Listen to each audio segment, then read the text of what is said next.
দেখো বন্ধুরা, আমরা সবাই মিলে চলে এসেছি রথের মেলায়। আর এখন যেহেতু রথের মেলা চলছে, তাই বউকে না নিয়ে গেলে বউ তো ছাড়বে না, তাই চলে এলাম।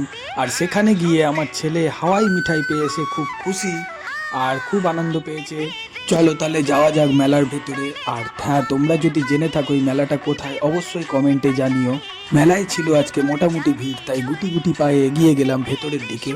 আর মেয়েরা মেলায় এসে সাজগোজের দোকানে যাবে না তা তো আর হয় না, তাই সেখান থেকে টুকিটাকি জিনিস কিনে চলে গেলাম পাঁপড় ভাজা আর জিলিপি খেতে, যেটা না খেলে মেলা পুরোটাই অসম্পূর্ণ। তারপর ছেলেকে বেলুন কিনে দিতে এসে ভিড়ের মধ্যে বেলুন নিয়ে খেলতে ব্যস্ত, তাই তাকে নজরেও রাখতে হচ্ছিল বারবার। এবং সব শেষে চলে গেলাম সেই প্রাচীন রাধা মাধবের মন্দির। এখানে নাকি মন্দিরের চারপাশে 7 পাক প্রদক্ষিণ করলে অনেক পুণ্য লাভ করা যায়, তাই আমি আর ছেলে দুজন মিলেই সেই 7 পাকটা ঘুরে অনেক পুণ্য লাভ করে নিলাম।